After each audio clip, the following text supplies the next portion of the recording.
Assalamualaikum warahmatullahi wabarakatuh.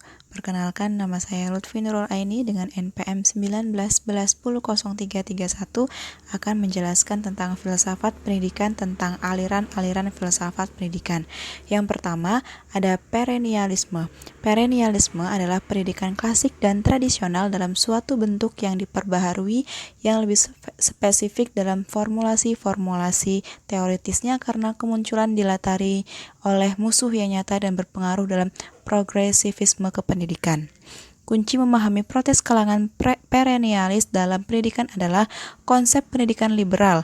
Pendidikan liberal atau bebas dalam tradisi klasik berkisar di seputar kajian-kajian yang menjadikan orang-orang bebas dan manusia sejati sebagai lawan dari pelatihan, mana mereka menerima begitu saja untuk melakukan tugas-tugas khusus dalam dunia kerja.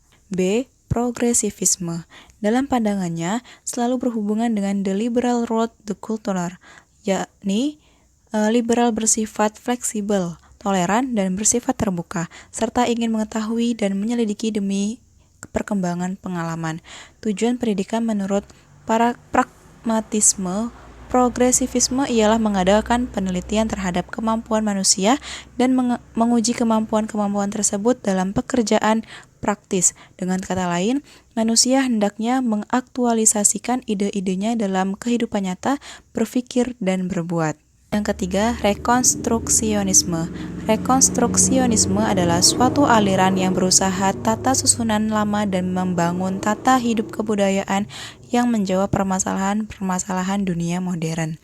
Rekonstruksionisme berupaya mencari kesepakatan antar sesama manusia agar dapat mengatur tata kehidupan manusia dalam suatu tatanan yang harmonis bagi kemanusiaan dan juga seluruh lingkungannya.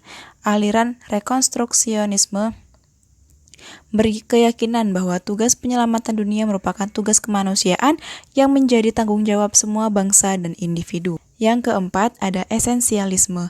Pandangan filsafat pendidikan esensialisme dapat ditelusuri dari aliran filsafat yang menginginkan agar manusia kembali kepada kebudayaan lama, karena kebudayaan lama telah banyak melakukan kebaikan untuk manusia.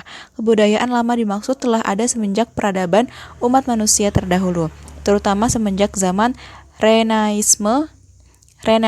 Renaissance mulai tumbuh dan berkembang dengan megahnya. Kemudian kebudayaan lama melakukan usaha-usaha untuk menghidupkan kembali ilmu pengetahuan, kebudayaan, dan kesenian zaman Yunani dan Romawi kuno. Yang kelima, idealisme.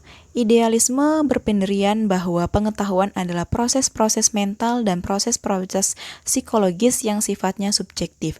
Pengetahuan tidak menggambarkan kebenaran yang sesungguhnya, atau pengetahuan tidak memberikan gambaran yang tepat tentang hakikat sesuatu yang berada di luar pikiran manusia. Yang keenam, realisme. Realisme filsafat yang mengawali penggunaan akal untuk mengkaji pengalaman manusia dalam berinteraksi dengan alam. Bila dikaitkan dengan teori pendidikan, pandangan filsafat realisme tentang manusia sejalan dengan teori konvergensi tentang terbentuknya pribadi manusia. Dikatakan sejalan karena di satu pihak filsafat realisme merupakan perpaduan antara filsafat materialisme dan idealisme. Sementara di pihak lain, teori konvergensi merupakan perpaduan antara teori empirisme dan nativisme. Dengan kata lain, kedua-duanya mengakui adanya dua hal yang berbeda yang saling melengkapi, yakni jasmani dan rohani, serta pengalaman dan pembawaan. Yang ketujuh, materialisme. Bila dikaitkan dengan teori tentang terbentuknya pribadi kemanusiaan, maka filsafat materialisme sejalan dengan teori empirisme, di mana pribadi manusia dipahami sebagai hasil dari pembentukan lingkungan. Pandangan materialisme tentang manusia berimplikasi pada cara memperlakukan manusia, termasuk dalam pendidikan. Yang kedelapan, pragmatisme.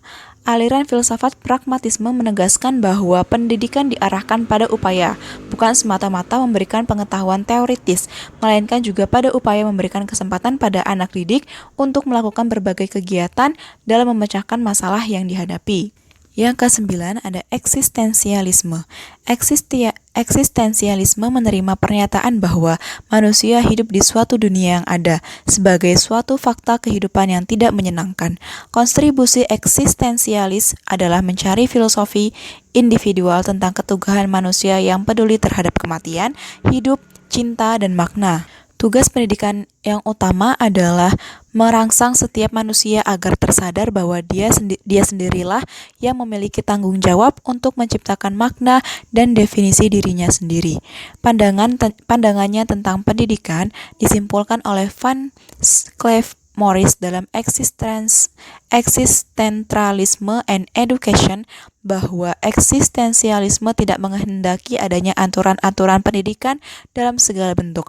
Oleh sebab itu, eksistensialisme dalam hal ini menolak bentuk-bentuk pendidikan sebagaimana yang ada sekarang. Demikianlah penjelasan tentang filsafat pendidikan, tentang aliran-aliran pendidikan yang disampaikan oleh saya. Mohon maaf apabila ada kesalahan. Saya akhiri. Wallahul muwafiq ila aqwamit thoriq. Wassalamualaikum warahmatullahi wabarakatuh.